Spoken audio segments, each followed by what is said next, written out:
niente del Journal Club. Io sono fuori dai giochi. Ne ho ancora uno, il 21 maggio. No,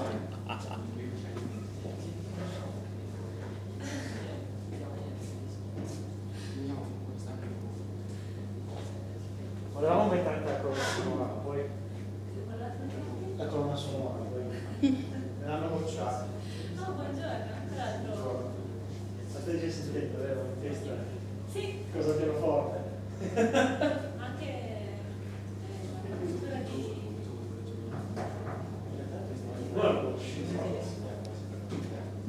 basta, iniziamo. Cioè. No, inizia. Bene. Posso partire? Devo presentare io? No, Cecilia. Chi se ne frega? Possiamo iniziare? Bene. Ok. No. Tecnicamente, Sì, se uno dei rappresentanti è l'altro rappresentante deve presentare. Vabbè, Giuliano, aspetta per Io ho fatto una volta, non c'era nessuno che poteva. In sostituzione. senti, mica Iniziamo.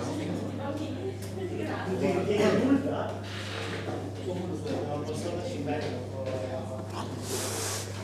Cerca di stare veramente. non ci sto, io cammino. Va bene, cammino. Ok. Presento io, visto che la Cecilia non c'è. Vuoi presentare tu? Vai, tutto tuo. Okay, welcome to another Journal Club. Today we have Daria Desidera and Giuliano Antonicello. We start with Daria and the storm in a teacup. So here you go.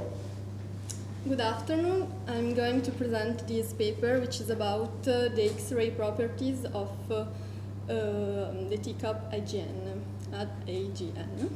Okay.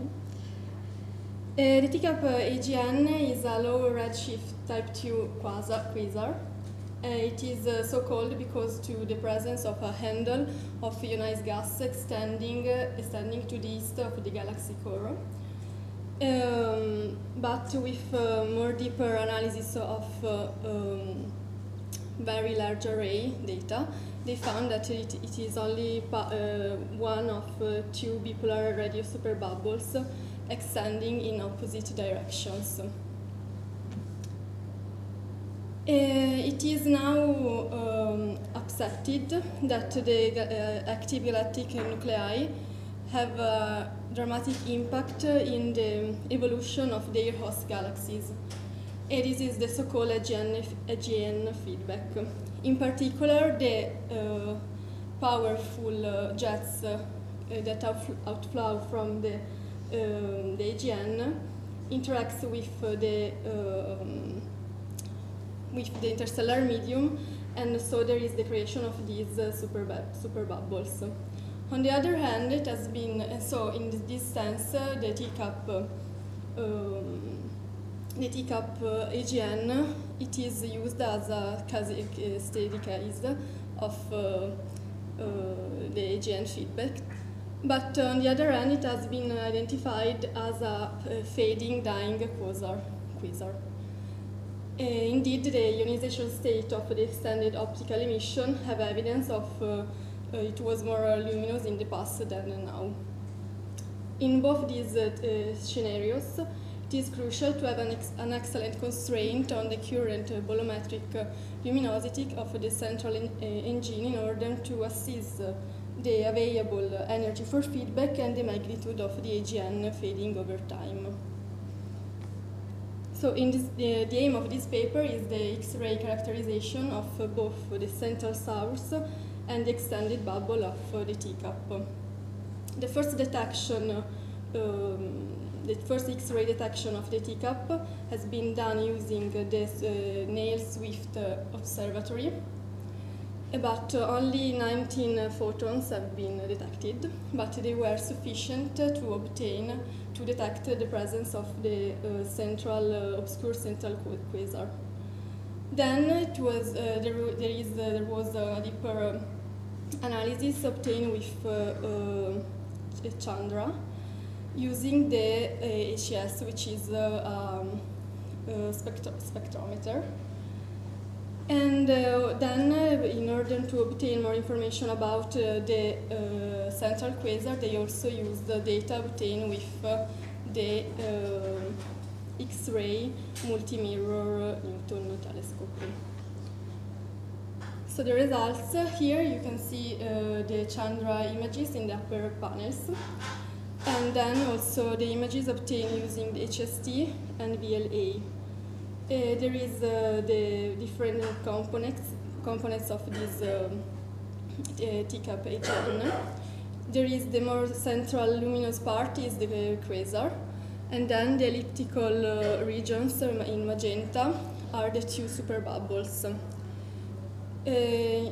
Thanks to the analysis in the X-ray, they have found a very striking loop that is coaxial with the eastern bubble. Here you can see that the radio emission, which is traced in the HST images in the ionized gas, is only traced in the X-ray region. And also at higher energy, but it's fainter. And so there is, they analyze the different components. And here is reported the spectra for the central quasar. You can see that the Chandra data have a higher energy respect to the data obtained with the X-ray multi-mirror Newton telescope. And that's because that's in agreement with the variability of the X-ray multi-month analysis. And there is the dashed lines are the subcomponents of the model, and the solid lines is the models, the best fit models. They also analyze the data obtained with the SWIFT-BET survey. And here you can see that there is a good agreement between these two sets of data. And these data obtained with SWIFT-BET survey are obtained in a range of 11 years. And so you can see that there is no evidence of fading. And so they discard the option of dying quasar. They also make an analysis of the superbubbles. They obtain the temperature, and they recap that the bubbles were likely formed by jets or quasar winds from the central AGN that is in interaction with the interstellar medium.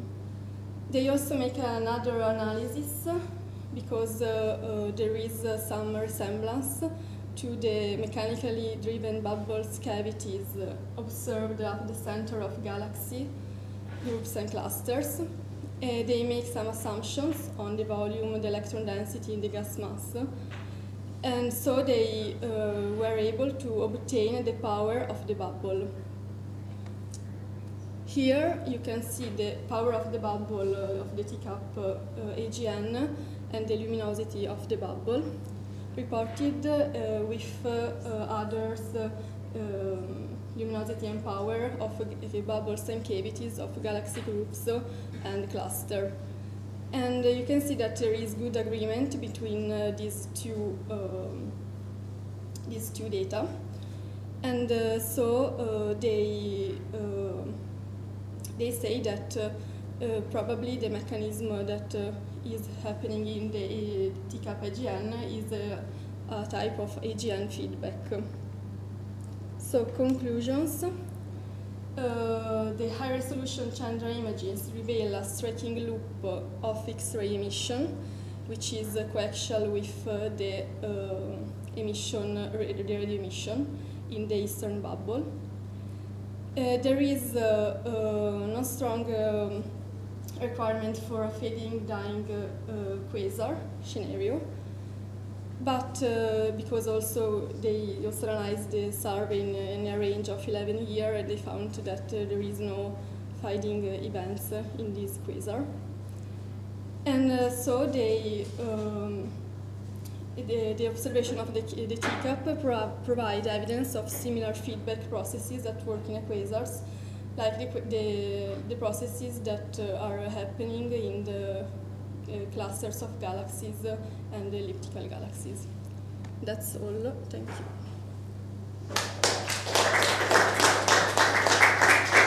Thank you very much, Daria, for your presentations. And now questions? Can you put up the slide with the X-ray variation, the comparison between XMM and Chandra? Again? Questa. Questa? No, the comparison Okay. in the plot. Yeah, the first 2 slides back. Quella con tutti You had the questi. comparison in the plot. Okay. Yeah, so you said something.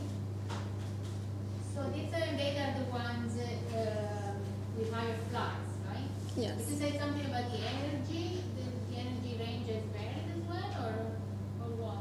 The energy of the Chandra data. The energy range is the same. One is the ATG and the other one is the PN. Not the ATG, the ACs and the other one PN, right? So the energy range is Yes. the same. Yes, it's the same. Yes. It is a little harder, but it's hard to tell from that plot.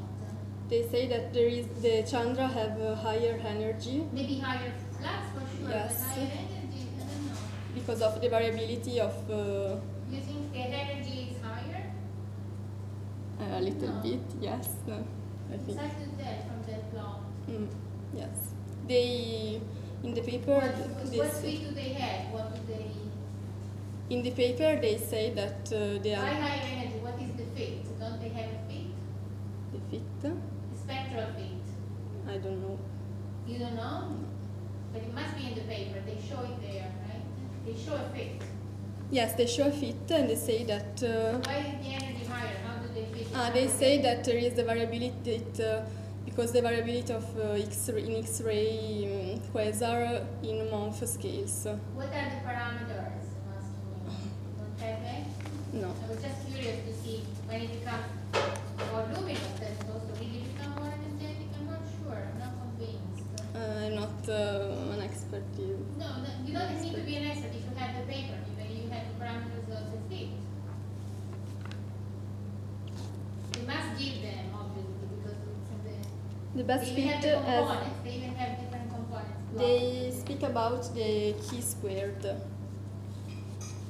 Let's For square the what? fit. What fit? What? With a fit obtained using It's a power law. yes, with a power law. And what's the power in the 2 cases? What's the...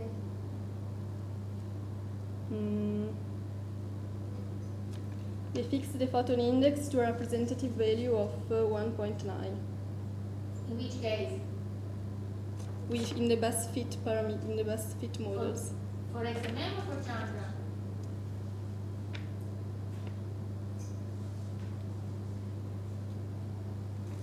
They fit the spectrum with an absorbed power law model. They don't. For Chandra and XMM Newton. So what is the difference in the power law? They don't. Why do they talk about higher energy? I'm not sure I understand because it's hard to tell from the way you plot.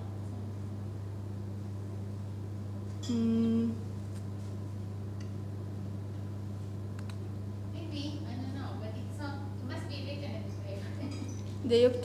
They also make additional model components, an obscure power law to parameterize the low energy emission, consistent with electron scattering of the primary AGN power No, law. I was interested in the difference. I don't. Which must be in the paper. I don't believe it, they don't give it. So do they make a strong statement that when it becomes more luminous, it becomes more energetic? That's all. They say that.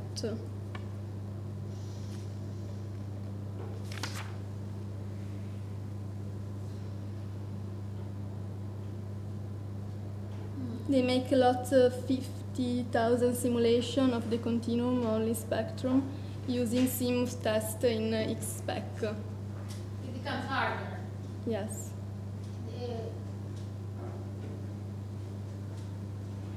The lower luminous spectrum is harder, and the other one is softer. Is that so? Yes. Yes. So, but you don't remember any parameters? No. You can find them now? No.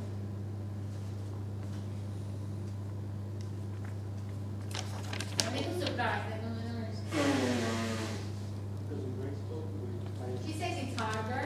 She said it became more luminous, then it became harder. But do you see that? Not from that plot. I thought maybe that. Okay, it's 5 minutes. Yeah, questions. We have to move on to the next presentation. So we thank again Daria. And now we have Giuliano. Give us the time to switch the computers. Si è confusa tra il più luminoso e il più energetico. Filamenti lens.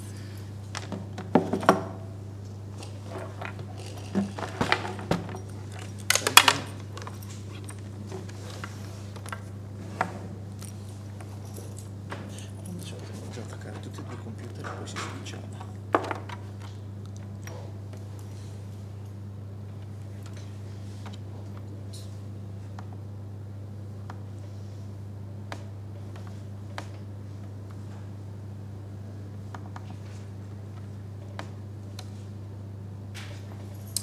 Okay, so you are talking to us about the HD 169142 in the eyes of simple sphere.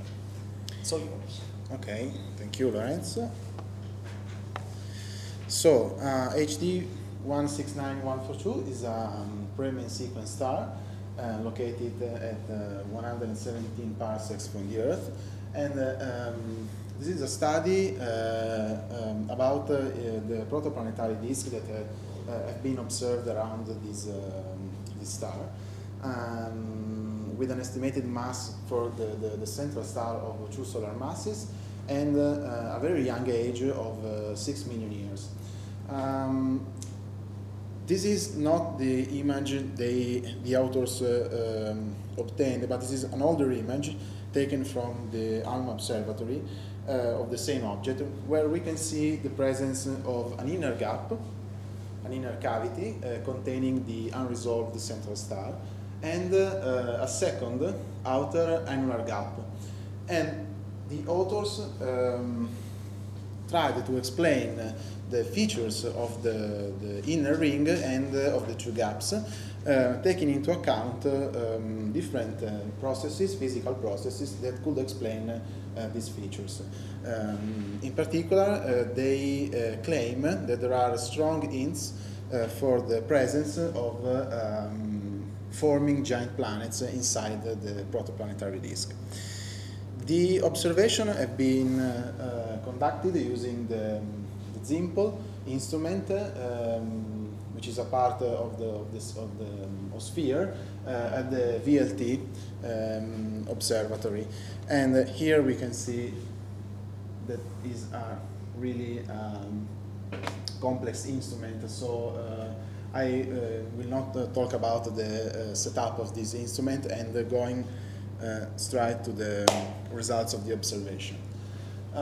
Here we can see the polarization map of this object, which have been obtained in the Q and the U Stokes parameters. And in the second panel we can see the map of the U Stokes parameter that, as we would expect for a low inclination object, is not very informative. While on the first panel we see the Q Stokes parameter that shows clearly the brightness of the inner ring, and also, and it is marked with a dash dark, a more shallow and narrow gap, which is not visible in the ALMA images, which is probably due to the CO snow line. But the interesting features, the very interesting features of the inner ring are the bumps in the surface brightness, and in particular, as marked by the white arrow, a deep feature at about 6 astronomical units from the central star, which again is not resolved, which corresponds to a Keplerian orbital velocity of 16 kilometers per second, and this is compatible with the presence of a growing giant planet just inside the innermost rim of the inner ring. Here in the Q-stock parameter map, we see a green circle marking the supposed position of the forming giant planet. The fourth panel is a superimposition of the ALMA image with the U-Stokes parameter. As we can see, the ISO brightness lines on this image are just the ISO brightness lines coming from the ALMA image. So we see that the inner ring and the gaps are located in the same position as observed by the ALMA observatory.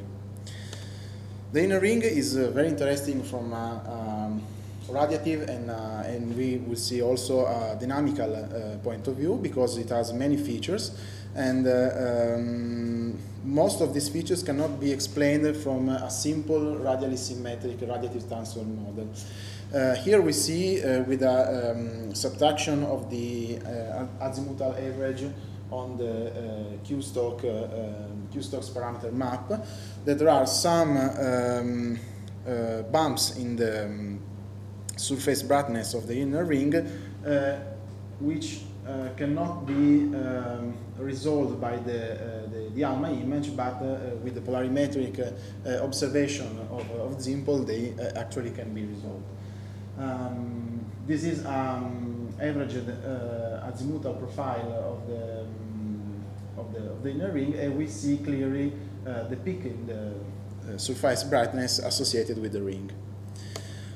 So the authors conducted a study for the radiative transfer balance of these structures, and using a simple radially symmetric model for the density profile, they could not be able to they are not be able to explain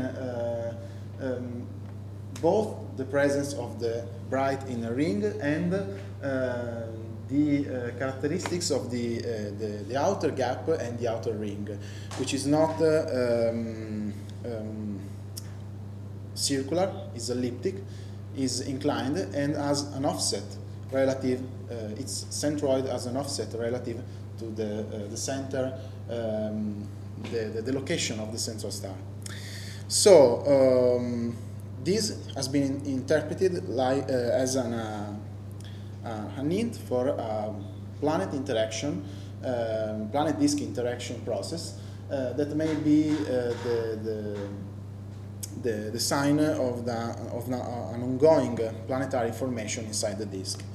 So they also, to test this hypothesis, they also conducted a hydrodynamical simulation using a model with this initial setup for the model parameters, and the result is that this model is compatible with the formation of 3 giant planets inside the protoplanetary disk. A very massive planet, 10 Jupiter masses, which is orbiting just outside the inner ring, may be responsible for the curving of the inner gap, and 2 Jupiter mass planets orbiting outside the innermost ring in the second gap, which have been digging the dust from the gap, which appears, the second gap, which appears to be almost completely dust-free. The result, the other results of the hydrodynamical simulation are that the inner ring has a very strong circular symmetry, but it has an offset relative to the position of the central star, and it has some, as I said before, some bumps in the brightness at different azimuth angles, And all these features are compatible with the multi-planet scenario I've mentioned before. And in particular, these simulations are able to rule out the magnetorotational instability as a phenomenon to explain the presence of these bumps, of the gaps, and of the offset from the central star to the centroid of the innermost ring. The conclusion of the authors are that they, for the first time, gathered an optical, specially resolved image of the innermost ring. The ring, as the entire disk, protoplanetary disk, is inclined, although with a low inclination, 13 degrees, and the outermost ring is elliptical. And this is another feature which is compatible with a multi-planet scenario, forming scenario. And the innermost ring, which is the inner cavity which is present, which the host star is present, probably hosts another giant planet, or maybe a brown dwarf, just inside the inner rim of the inner ring. The conclusions is, the most important conclusion is that all these elements give us an hint of an ongoing interaction between the disk and forming planets, even if we weren't able to observe the planets directly. That's it. Questions now?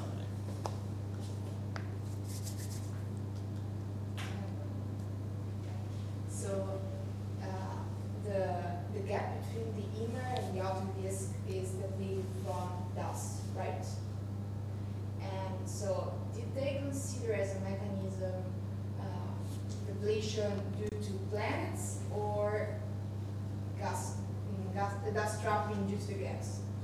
Because if a planet orbits inside a disk, it depleted a region already sorted from dust, but when you have gas, maybe the gas can interact with the dust particles and trapping them. So the interaction is between planets and dust or planets and gas? Planets and dust, because they cite a previous work from another research group, and they say that the submillimeter observation of HD 169142 are not compatible with the interaction between planets and gas, but they don't explain why. They just cite the work. Yeah, because the gap is very wide. And yes, it's surprisingly wide, and they updated the previous estimate of a single giant planet orbiting in this gap, with 2 planets orbiting inside this gap. But again, they don't enter in the details of the interaction between the gas, and they just cite the previous work. So, okay, so that's the interaction between planets and gas. And another question, do you know if the 2 planets are like very near one to the other, even on the pole? No, they were not able to constrain the semi-major axis or any orbital parameter of these planets. Would it be possible with JWST to actually image the planets? Do the authors mention this? No, they didn't mention, but they say that these planets will probably have a strong signature in the infrared band, because they are very young planets. So maybe it will be possible. I think the problem here is the noise, signal to noise ratio, due to the presence of very hot protoplanetary disk surrounding these planets. Also, maybe the resolving power is. James Webb is 6 meters, but it is not ALMA. Yes, of course. Yeah, but you detect the planets in the infrared and Yeah, but if I was thinking about the two planets in the gap, they are spaced at most by Here the scale is very close. 0.1 arcoseconds. 0.1. Yes. Okay, other questions? Thank again, Giuliano. And see you again next Monday with the Journal Club. No, not next Monday. 23. Yeah, next Monday, not the one after. Okay, sorry.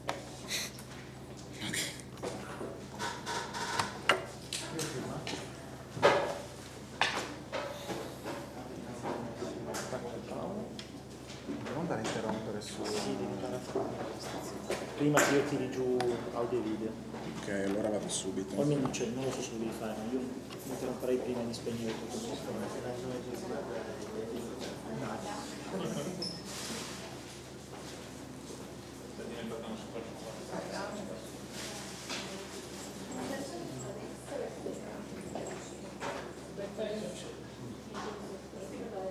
Super